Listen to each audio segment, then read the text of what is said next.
नमस्कार, पत्रिका टीवी के खास कार्यक्रम यूथ एंड सोल्जर में आप सभी का स्वागत है। भविष्य की अपार संभावनाओं को लेकर हम बात कर रहे हैं। मैं हूं आपके साथ कृपाशंकर शर्मा। एक खास कार्यक्रम हमारे देश के नौजवानों के लिए है।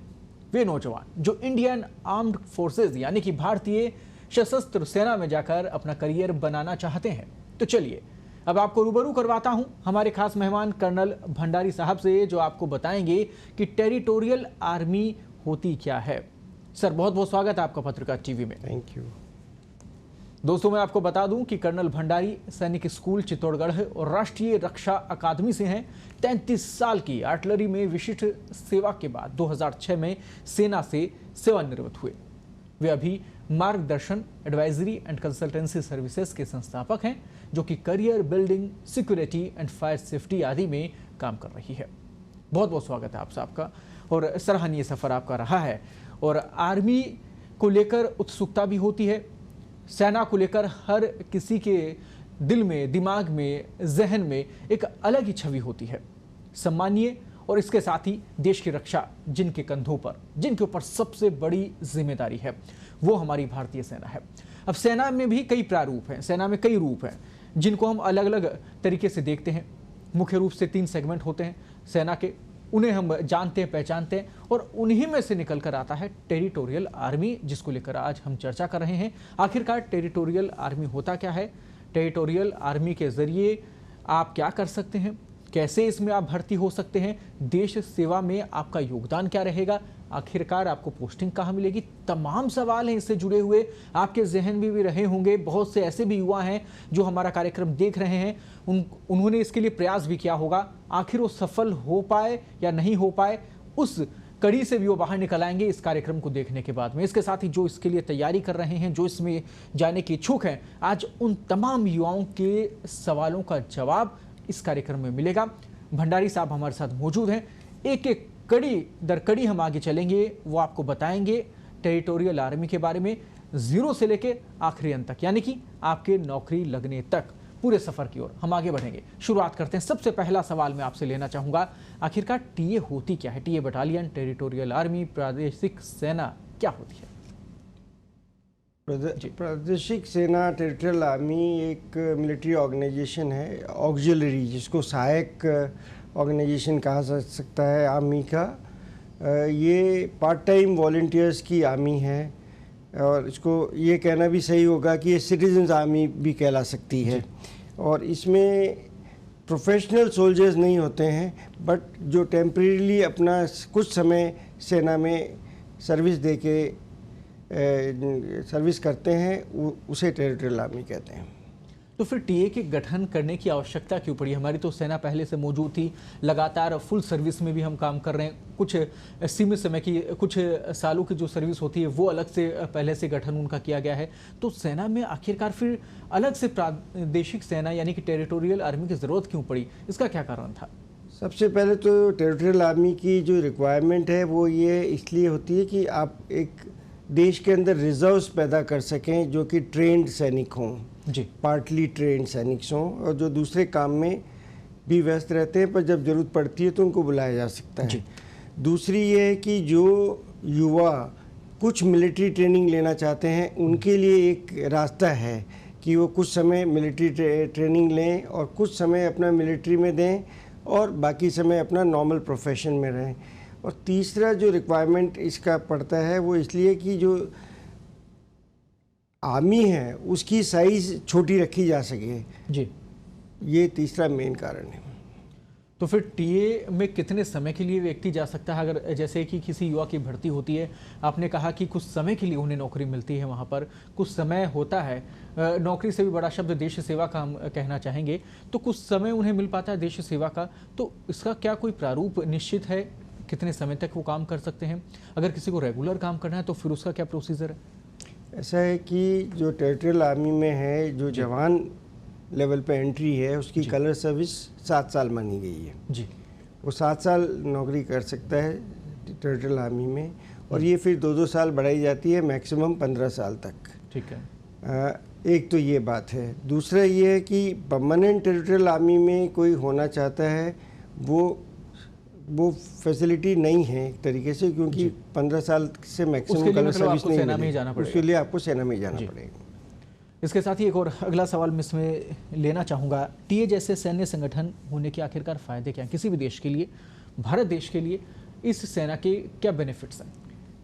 देखिए, सबसे पहला तो है कॉस्ट इफ़ेक्टिव है ये जी, और दूसरा ये है कि आप रिजर्व्स बना रहे हैं जैसे मैंने पहले बताया, और ये सिक्योरिटी सर्विसेज और सिविलियन पॉपुलेशन के बीच में एक इंटरफेस मानिए आप इसको, एक कड़ी का काम करता है, ताकि आप अपना काम भी कर रहे हैं, जो भी व्यवसाय में आप हैं वो कर रहे हैं और आप सेना में भी हैं।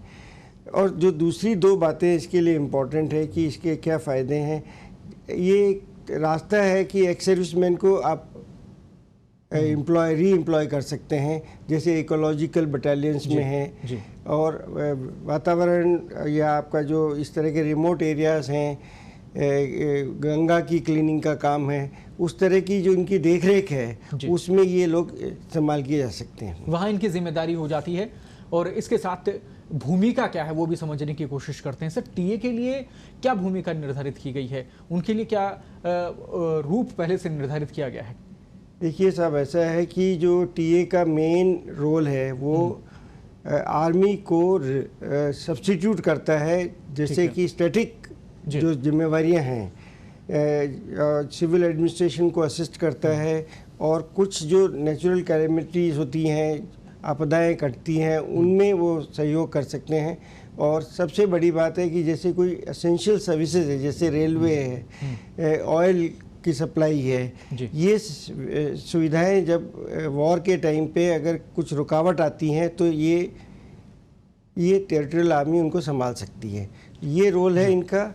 बट एक सबसे महत्वपूर्ण मैं बात बताना चाहूँगा कि जो टेरिटोरियल आर्मी का बेसिक स्ट्रक्चर है कि आप एक टेम्परेरीली आप काम कर रहे हैं, उसमें आप इसका मायने ये है कि आपको ये टेरिटोरियल आर्मी को आम तौर से देश के बाहर किसी नहीं भेजा जाएगा, दुनिया में किसी दूसरे हिस्से में नहीं भेजा जाता है, यानी आपको भारत में ही काम करने का मौका मिलेगा। अलग अलग स्थानों पर आपको भेजा जा सकता है, लेकिन भारत से बाहर आपको सेवाएं नहीं देनी होंगी। टेरिटोरियल आर्मी से जुड़ी बेहद महत्वपूर्ण जानकारी भंडारी साहब इस वक्त आपको दे रहे हैं। हमारे साथ दर्शक जो लगातार बने हुए हैं वो भी अपने जो सवाल हैं वो हमें भेज सकते हैं। इसके साथ ही तमाम जो इशू हैं आपके, तमाम जो सवाल हैं आपके पहले भी आप हमसे पूछते रहे हैं, उन्हें भी हम कोशिश करेंगे इसमें शामिल करने की, और लगातार आपके सवालों के जवाब जो है वो भी हम देते रहेंगे, क्योंकि इस पूरे कार्यक्रम में आपके जहन में उठे हर सवाल यानी टेरिटोरियल आर्मी से जुड़ी हुई हर बात आपको कार्यक्रम के अंत तक साफ हो जाएगी, और साथ ही टीए में आपके भविष्य के लिए क्या संभावनाएं हैं वो भी आपको साफ होगा। अगला सवाल लेना चाहेंगे इसमें, टीए की संरचना की बात अभी का भंडारी साहब कर रहे थे। सर, इसमें क्या यूनिट होती हैं? जैसे सेना में यूनिट होती हैं, बाकायदा अलग अलग बटालियन होती हैं, पूरा का पूरा जो मैनेजमेंट है वो सबके सामने सबको पता भी है। क्या टीए के लिए भी ऐसी यूनिट होती हैं अलग अलग? टीए के लिए हाँ जरूर, टीए के लिए यूनिट्स होती हैं और 8 तरह की यूनिट्स हैं टीए की जी। तो सबसे महत्वपूर्ण है कि इन्फेंट्री बटालियन टीए कहलाती है, उसके बाद में है इन्फेंट्री बटालियन टीए एचएनएच। एचएनएच का मतलब है home and hearth. Home and hearth का मतलब है कि जो अपने एरिया में ही कार्यरत रहती हैं। ये जनरली जेएनके और नॉर्थ ईस्ट एरिया के लिए एम्प्लॉय की जाती हैं। इंजीनियर टीए बटालियन रेजिमेंट्स हैं जी। फिर उसके बाद में रेलवे इंजीनियर रेजिमेंट्स हैं टीए की। उसके बाद में गैरिसन हॉस्पिटल्स हैं जो कि टीए के होते हैं। इकोलॉजिकल टास्क फोर्स होती हैं और कंपोजिट इकोलॉजिकल टास्क फोर्स होती हैं, और लास्टली ऑयल कंपनीज होती हैं। ऑयल कंपनीज के अंतर्गत ऑयल रेजिमेंट्स हैं, जैसे इंडियन ऑयल कॉरपोरेशन की है या ओएनजीसी की। आपने इन्फेंट्री का जिक्र किया अभी कि टीए में इन्फेंट्री बटालियन भी होती है, तो जो इन्फेंट्री जिसे हम जानते हैं रेगुलर इन्फेंट्री और टीए इन्फेंट्री में क्या कोई फ़र्क है या दोनों सामान्य है, एक समान है? बहुत फ़र्क है। बेसिकली ये है कि ये वॉर के टाइम मदद करती है, जो इन्फेंट्री है रियर एरियाज़ के अंदर काम करती है, काउंटर टेररिज्म में काम करती है और डिज़ास्टर रिलीफ में काम करती हैं। इस तरह की 40 यूनिट्स अपने देश में हैं जो कि उनकी एफिलिएशन जो दूसरी इन्फेंट्री की रेजिमेंट्स हैं उनके साथ में एफिलिएशंस इनकी होती हैं। उनके साथ में कनेक्टेड होते हैं, कहीं ना कहीं बैक सपोर्ट का इनका काम होता है। और मुख्य रूप से जो इन्फेंट्री लगातार दुश्मनों का सामना करती है, पीछे से बैकअप के लिए टीए इन्फेंट्री होती है जो कि लगातार वहाँ पर बनी हुई होती है और सहायता वहाँ पर हमारी भारतीय सेना की करती है। बहुत ही अच्छी बात है। इसके साथ ही आगे बढ़ते हैं, इस पूरे कार्यक्रम को आगे बढ़ाते हैं और एक और सवाल इसी में शामिल करना चाहूँगा मैं। टीए बटालियन को नियोजित कैसे किया जाता है, अगर इसकी बात करें तो सर इसके लिए क्या आप जानकारी देना चाहेंगे? नियोजित का मीनिंग इनका जो ऑर्गेनाइजेशन से जानना चाहते हैं आप, या क्या? अगर हम संगठन की बात करें, टीए बटालियन जो बनती है उनको, उनके मैनेजमेंट को लेकर, उनके नियोजन को लेकर फिर क्या कोई अलग से संरचना है, कोई अलग से स्ट्रक्चर है? उनके अंदर क्या है कि टीए बटालियंस में ऐसा है कि जो हेडक्वार्टर्स है उसके अंदर 4 ऑफिसर्स होते हैं जो कि रेगुलर ऑफिसर्स होते हैं। इसके अलावा जो कंपनीज हैं उनके अंदर टीए ऑफिसर्स होते हैं। जेसीओज और जवान टीए के होते हैं, वो परमानेंट हैं, उसमें से 30-35 परमानेंट होते हैं, बाकी सब बाय रोटेशन आते रहते हैं। यूथ एंड सोल्जर में आपके विषय से जुड़ी, यानी आपके सरोकार से जुड़ी बातें हो रही हैं, युवाओं के लिए बातें हो रही हैं, आपके भविष्य के लिए बातें हो रही हैं। देखिए, किसी भी युवा के लिए ये ख्वाब होता है कि वो देश की सेवा कर सके, देश की सेवा में काम आ सके। हर किसी के जहन में ये बात होती है। जब हम बात करते हैं आर्मी की, जब हम बात करते हैं सेना की, एक अलग ही रुतबा नजर आता है उनके चलने में, उनके देखने में, उनके उठने बैठने में, और वो रुतबा उस मातृभूमि की सेवा की वजह से पनपता है। आपके भी जहन में ये बात होगी कि क्या आप भी आर्मी में भर्ती हो सकते हैं, क्या आप भी देश की सेवा के लिए अपने उन जज्बातों को जाहिर कर सकते हैं? बिल्कुल कर सकते हैं। बहुत सारे मौके हैं। भंडारी साहब के साथ में पहले जितने भी एपिसोड अभी तक रहे हैं उनमें बताया गया आपको कि आखिरकार कैसे सेना में आप भर्ती हो पा रहे हैं, कैसे भर्तियां निकलती हैं, कैसे आप उनमें शामिल हो सकते हैं, क्या आप उसके काबिल हैं, या फिर आप अगर कहीं कोई कमी रह रही है तो उसको कैसे दूर करेंगे। तमाम विषयों को लेकर हमने बातचीत की है। इसी कड़ी में आज आगे हम बढ़ रहे हैं और आज बात हो रही है टेरिटोरियल आर्मी की, और टीए से जुड़े तमाम जो सवाल हैं आपके जहन में, उनका जवाब आज के इस कार्यक्रम में आपको बिल्कुल मिलेगा। एक और सवाल इसी से जुड़ा हुआ मैं लेना चाहूंगा। भंडारी साहब, टीए के जवानों को आर्मी के जवानों के बराबर दर्जा प्राप्त होता है क्या? साथ ही क्या उन्हें वेतन भी मिलता है? ये सवाल बेहद महत्वपूर्ण है। बिल्कुल, उनका जो दर्जा है वो सेम है, बट जब आप आपसी सीनियरिटी का मामला आता है जी। और अगर वो एक्टिंग रैंक्स में है तो टीए वाला जूनियर होगा। यही फ़र्क है बेसिकली। और उनको जो तनख्वाहें वगैरह है, जब वो एम्बॉडीड होते हैं, जब उनको सम्मिलित किया जाता है, जब उनको ट्रेनिंग या मिलिट्री एक्टिविटी के लिए बुलाया जाता है, तब उनको तनख्वाहें और सारे भत्ते मिलते हैं। और अगर क्योंकि आपने कहा कि वेतन उन्हें मिलता है और बराबर का दर्जा भी उन्हें मिलता है, तो फिर अगर देश में कोई विपदा आती है, कोई परेशानी आती है, तो ऐसे में इन्हें ड्यूटी के लिए कौन बुला सकता है? पावर किसके पास में होती है? क्या इसके लिए किसी को जिम्मेदारी दी जाती है? ये जो पावर उनको बुलाने का है वो सेंट्रल गवर्नमेंट के पास है, और ये डेजिग्नेटेड होता है कमांडिंग ऑफिसर को, टीए बटालियन के कमांडिंग ऑफिसर को या ग्रुप कमांडर को। तो सर, इसके लिए क्या अलग से स्टेशंस बने हुए हैं, अलग से कमांड बनी हुई है, हर राज्य में अलग से होती है, या फिर पर्टिकुलर सेंट्रल की तरफ से ये आदेश आ जाता है और फिर जो भी रिक्रूटमेंट होता है जिसके अकॉर्डिंग इन्हें लिया गया था, इन्हें फिर ऑर्डर दिए जाते हैं हर राज्य के हिसाब से अलग है? ये बहुत अच्छा सवाल है आपका। इनका एक प्रादेशिक जो नाम है उससे एक्चुअल में स्टेट के साथ में कोई कंट्रोल नहीं है जी। ये सेंट्रल गवर्नमेंट के नीचे ही है। पहली बात तो ये प्रादेशिक जो इसका नाम आ रहा है वो इसलिए आता है कि ये जनरली हर स्टेट में 1 या 2 टीए बटालियंस हैं पूरी इंडिया के अंदर, बट उनका गवर्नेंस सेंट्रल गवर्नमेंट के पास ही है।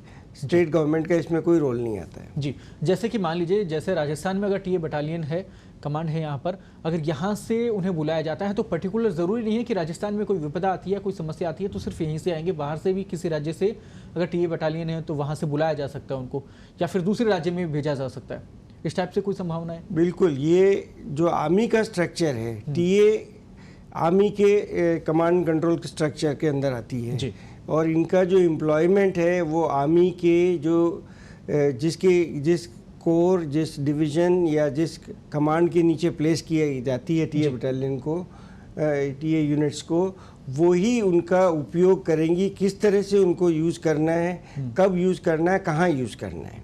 सर नियमित ये सवालों में शामिल है और लगातार जिज्ञासा भी इसको लेकर होती है, क्योंकि अमूमन बोला भी जाता है कि टीए में जो है रेगुलर वर्क नहीं है, तो क्या इन्हें भी सेना की तरह बराबर पोस्टिंग मिलती है, या फिर जैसे कोई काम दिया जाता है, वो टारगेट पूरा हुआ, वो ऑपरेशन पूरा हुआ, फिर वापस से इनको भेज दिया जाता है?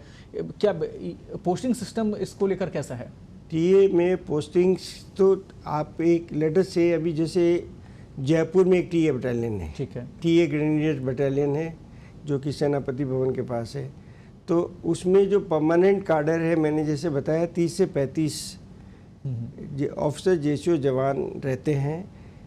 अब उनका जो एम्बॉडीमेंट है, या एम्बॉडीमेंट का हिंदी शब्द सम्मिलित कहूँगा मैं जी। उनको सम्मिलित किया जाता है साल में एक बार ट्रेनिंग के लिए।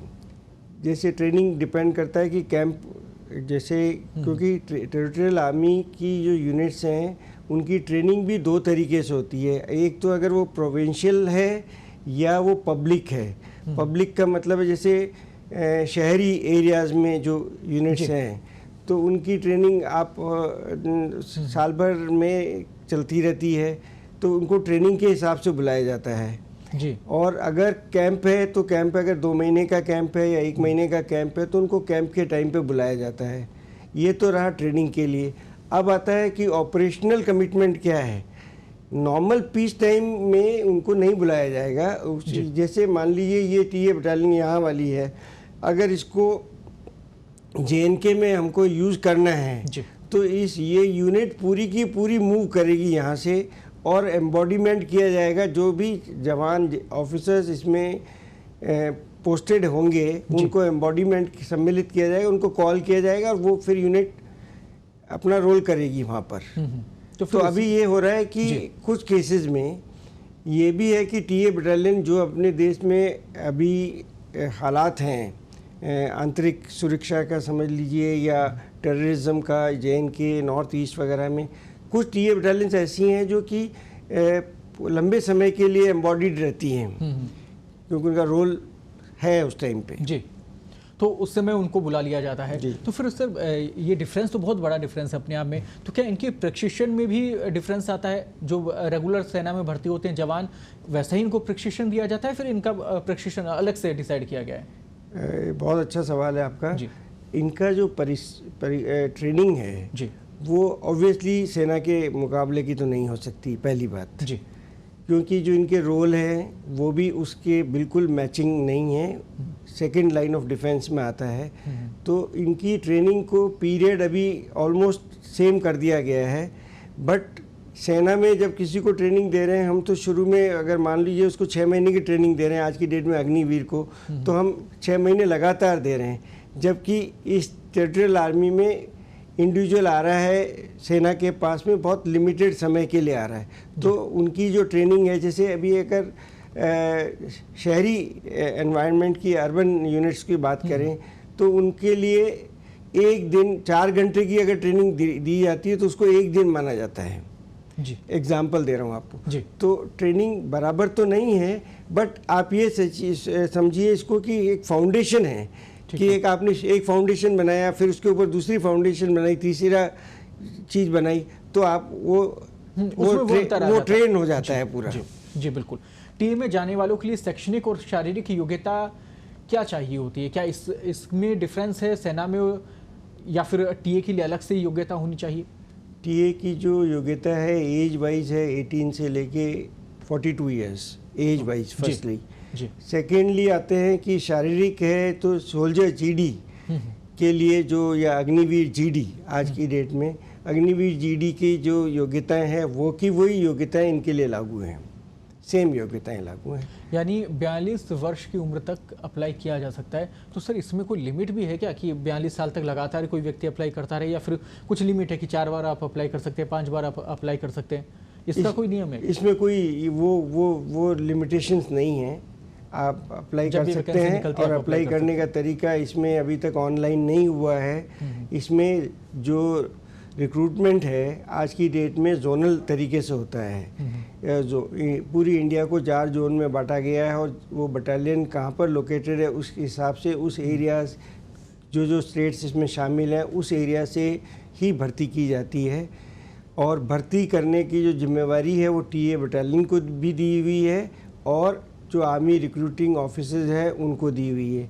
जब इनकी वैकेंसीज बनती हैं तो एप्लीकेशन वहीं लगाई जाती है, ऑनलाइन एप्लीकेशन का सिस्टम अभी तक नहीं है। तो फिर आवेदन के लिए प्रक्रिया क्या रहेगी सिंपल प्रोसीजर में अगर समझा जाए तो? सिंपल प्रोसीजर में आवेदन जब इसकी जो भी इच्छुक है उसके लिए बेस्ट ये है कि वो जो पास की नज़दीक की टीए बटालियन है उसमें जाए या आर्मी रिक्रूटिंग ऑफिस में जाए और अपना वहाँ पर बता के रखे कि मुझे टीए में भर्ती होना है, और जब भी वैकेंसी निकलती हैं तो आप अप्लाई करिए। तो आप अप्लाई कर सकते हैं। इसके लिए जो भी प्रोसीजर होगा उसमें आप शामिल होंगे और प्रोसीजर सेम है, इसमें कोई रिटन एग्ज़ाम नहीं होता है जी, कोई रिटन एग्ज़ाम नहीं है। और ट्रेडमैन कैटेगरी वगैरह में ये उनका एप्टीट्यूड टेस्ट लिया जाता है जी, रिटन एग्ज़ाम कोई नहीं है इनका। सर टीए में कैटेगरी वाइज अगर हम रैंक की बात करें, आपने कहा कि जवान की भी भर्ती होती है, इसके बाद में फिर क्या जेसीओ और फिर सीधे अधिकारी के रूप में भी इसमें क्या भर्ती होती है? अच्छा सवाल है आपका। जेसीओ टेम्परेली इसमें डायरेक्ट जेसीओ रिक्रूटमेंट का सिस्टम नहीं है। फर्स्टली जी, आपको 2 साल की नौकरी करने के बाद में आप जेसीओ के लिए अप्लाई कर सकते हैं वहीं पर इंटरनली। एक तो ये बात है, डायरेक्ट उसी के अंदर मतलब आपको डायरेक्ट रिक्रूटमेंट ही तरीके से समझ लीजिए आप, वो हो सकता है। अदरवाइज़ आपको नॉर्मल पीरियड में वेट करना पड़ेगा जेसीओ बनने के लिए, जो आपका सर्विस कंप्लीट होगी तब। ऑफिसर की एंट्री का रिक्रूटमेंट अलग से प्रोसीजर है उनका जी, उनके लिए भी एज तो सेम है, बट अगर इसके बारे में अपन विस्तृत बाद में बात करेंगे जब ऑफिसर एंट्री पे आते हैं कि उनका सिस्टम क्या है जी। उस पूरे प्रोसीजर को भी हम दर्शकों को बताएंगे, जो भी इससे जुड़े हुए दर्शक हैं, जो युवा जानना चाहते हैं जानकारी, आपको पूरी विस्तृत जानकारी इससे जुड़ी हुई दी जाएगी, एक्सप्लेन किया जाएगा एक एक पहलू को। फिलहाल और आगे बढ़ते हैं सर, एक और सवाल मैं लेना चाहूँगा इसी से जुड़ा हुआ। टीए को किसी प्रकार का लाभ दिया जाता है क्या? क्या चाहे वो वित्तीय हो, मेडिकल हो, या फिर उनकी सर्विसेज में इससे कुछ शामिल किया जाता है जैसे कि आर्मी को, रेगुलर आर्मी को मिलता है? उनको जब एम्बॉडीमेंट किया जाता है, जब सम्मिलित किया जाता है, चाहे वो ट्रेनिंग के लिए हो चाहे मिलिट्री सर्विस के लिए हो, उस पीरियड के लिए उनको सब सुविधाएं मिलेगी जो आर्मी के जवान को मिलती है या ऑफिसर को मिलती है जी। तो उनको एक तरीके से आप कह दीजिए कि 61 types of facilities are available to them. ये बहुत अच्छी बात है। इसमें कैंटीन भी है, सारी चीज़ें हैं, डिपेंडेंट्स का वगैरह, फ्री राशंस, सारी फैसिलिटीज़ हैं। लेकिन वो जब तक टीए में हो, टीए से अगर वो रिटायर हो जाते हैं तो सर उसके बाद में जैसे आदमी में पेंशन उसके बाद में मिलती है या फिर एक पैकेज घोषित कर दिया जाता है, तो क्या वैसा सिस्टम टीए से रिटायर होने वालों के लिए भी होता है? क्या इसमें भी कोई उनके लिए भी है, उनके लिए भी पेंशन की सुविधाएं है, बहुत लिमिटेड, जो भी उनके टर्म्स एंड कंडीशंस हैं उसके मुताबिक हैं, उसके अकॉर्डिंग उसमें शामिल उन्हें किया जा सकता है। सर इसकी संरचना की बात करें, प्रत्येक यूनिट जो है, जैसा कि आपने कहा कि जयपुर में भी है, सेनापति हाउस के पास में एक यूनिट है, देश के अन्य राज्यों में भी इस प्रकार की यूनिट होती होंगी, तो सर इसकी क्षमता क्या होती है? कितने लोग यहाँ पर एक यूनिट में रह सकते हैं? कितना रिक्रूटमेंट यहाँ पे हो सकता है किसी भी रीजनल लेवल की अगर हम बात करते हैं तो? जो क्षमता परमानेंट स्टाफ तो मैंने जैसे बताया 30 से 35 ही रखा जाएगा जी। अब टेरिटोरियल आर्मी की जो इन्फेंट्री बटालियंस हैं या कोई भी यूनिट्स हैं, इनका स्ट्रक्चर ऐसा बनाया गया है कि ये फ्लेक्सिबल है, ब्रिक सिस्टम पे काम करता है। मान लीजिए आपको एक जगह 5 कंपनियों की ज़रूरत है तो आप 5 कंपनियां रेज कर लेंगे जी। कहीं 4 कंपनी की ज़रूरत है तो 4 कंपनी रेज कर लेंगे। जैसे कंपोजिट इको बटालियंस हैं जो कि कई अपने देश के कई एरियाज़ में ये फॉरेस्ट की देखभाल कर रही हैं या नया प्लांटेशंस कर रही हैं। जैसे कंपोजिट इको बटालियंस हैं जो गंगा की सफाई के ऊपर जो देखभाल कर रही हैं, तो उनकी स्ट्रक्चर को फ्लेक्सिबल रखा गया है, आर्मी की तरह, नॉर्मल आर्मी यूनिट्स की तरह फिक्स नहीं किया गया है। अगर नॉर्मल आर्मी की हम बात करें, अगर आर्मी में जवान बॉर्डर पे जाता है या फिर किसी भी यूनिट के ज़रिए कहीं पे पोस्टिंग उन्हें मिलती है, कोई घटना हो जाती है, आपदा कोई आती है, उसमें अगर हमारे जवान होते हैं, उनके साथ कुछ दुर्घटना हो जाती है, शहीद का दर्जा भी उन्हें मिलता है, कोई दुर्घटना होता है तो आगे की जो पैकेजिंग होती है वो परिवार के लिए होती है, सारी चीज़ें भी होती है। तो क्या टीए में जो भी व्यक्ति भर्ती होता है इनके लिए भी ऐसी कोई सुविधा होती है? क्या इस प्रकार के कोई पैकेज होते हैं जो उनके परिवार को संबल दे सकें अगर वो किसी भी दुर्घटना का शिकार होते हैं, जब आपदाएं देश में आती हैं उस समय? हाँ, अगर वो ऑन ड्यूटी पे उनको कोई भी चोट लगना, उनकी शारीरिक क्षमता में कमी आना या उनका शहीद हो जाने पे जो आर्मी के लिए रूल्स लागू है वो सेम रूल्स इनके लिए भी लागू है, उसी आधार पर इनके लिए भी काम सेम लागू है। बिल्कुल बहुत अच्छी बात है ये। देखिए, देश सेवा के लिए जज्बा आपके दिल में है, आप जाना चाहते हैं तो आप टेरिटोरियल आर्मी आपके लिए बहुत अच्छा ऑप्शन है, क्योंकि इसमें एक रास्ता और खुल जाता है। जैसा कि सर ने बीच में कहा था कि आप अगर टेरिटोरियल आर्मी में हैं, कुछ समय के लिए आपको सेवा के लिए बुलाया जाएगा, उसके बाद में आप अगर कोई व्यवसाय कर रहे हैं, अपना कोई काम कर रहे हैं, उसे आप नियमित रख सकते हैं। सर, ये जो प्रोसीजर, ये एक जो पहलू है, कई लोगों को इसको लेकर कन्फ्यूज़न होता है। तो अगर कोई बिजनेसमैन है, अगर कहीं कोई और नौकरी कर रहा है तो उसके लिए क्या सुविधा इसमें रहेगी, क्या प्रोसीजर रहेगा? देखिए, सबसे इम्पोर्टेंट एस्पेक्ट टेरिटोरियल आर्मी में ये है कि उसी व्यक्ति को टेरिटोरियल आर्मी में लिया जाता है जो कि यूजफुली एम्प्लॉयड है जी।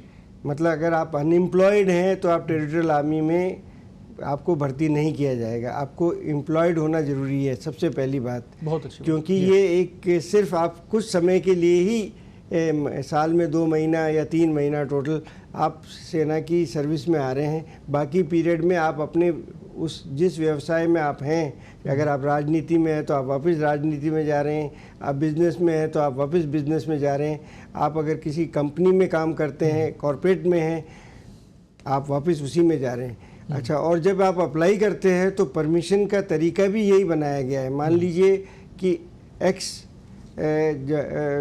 व्यक्ति किसी कॉरपोरेट कंपनी में काम कर रहा है तो उसको कॉरपोरेट कंपनी से परमिशन लेना पड़ेगा कि मैं टेरिटोरियल आर्मी में जा रहा हूं, और टेरिटोरियल आर्मी ये कॉरपोरेट ये भी लिख के देगी कि जब हम इनको बुलाएंगे ट्रेनिंग के लिए तो हम इनको भेजेंगे।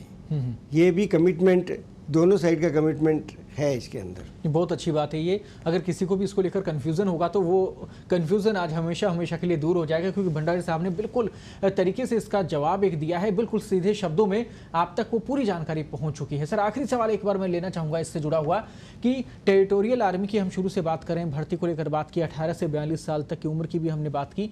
इसमें आपने कहा कि सीमित समय के लिए काम दिया जाता है, उसके बाद में आप अपने व्यवसाय में वापस लौट सकते हैं। तो क्या कोई उम्र भी डिसाइड की गई है कि इतने उम्र तक आप इसमें काम कर सकते हैं, उसके बाद में आपका रिटायरमेंट है? रिटायरमेंट की जो एज है वो कलर सर्विस के साथ में, और जैसे आर्मी की रिटायरमेंट एजेस हैं डिट्टो हैं, वो सेम है रिटायरमेंट, वही उस पर लागू हो जाती है, एज इट इज वही प्रोसीजर रहेगा। बहुत बहुत धन्यवाद। पूरी चर्चा में आप शामिल हुए, पूरी चर्चा को आपने सार्थक बनाया, और सबसे महत्वपूर्ण तमाम युवाओं के लिए आपने वो जानकारी आज उन्हें दी है जो वो सोशल मीडिया के जरिए या फिर अन्य किताबों के जरिए या फिर लोगों से पूछकर वो टटोलते थे, उन तमाम जानकारियों को ढूंढते थे। एक ही प्लेटफॉर्म के माध्यम से, एक ही कार्यक्रम के माध्यम से ये तमाम जानकारियाँ मिलना बहुत मुश्किल है, और वो सारी जानकारियाँ आपको आज यहाँ पर भंडारी साहब के जरिए आप तक पहुँची हैं, आपको मिली है। सर, बहुत बहुत धन्यवाद इस पूरी चर्चा में शामिल होने के लिए। महत्वपूर्ण जानकारी आपने दर्शकों तक पहुंचाई, हमारे युवा साथियों के लिए पहुंचाई। देखिए, देश के लिए काम करना सौभाग्य की बात है। जज्बा आप में होना चाहिए, वो हुनर आप में होना चाहिए, वो ताकत आप में होना चाहिए। आपको मौका ज़रूर मिलेगा, आपके जज्बे को मौका ज़रूर मिलेगा, लेकिन देश सेवा के साथ में आपकी ईमानदारी, आपकी जो मेहनत है, जो लगन है, वो बेहद ज़रूरी है। उसे भी आप बनाए रखें, लगे रहिए, कोशिश करते रहिए, आप अपने प्रयासों में जुटे रहिए, आपको सफलता ज़रूर मिलेगी। फिर आपसे मुलाकात होगी। फिलहाल मुझे दीजिए इजाज़त, एक नए मुद्दे के साथ बात करेंगे अगले कार्यक्रम में। नमस्कार।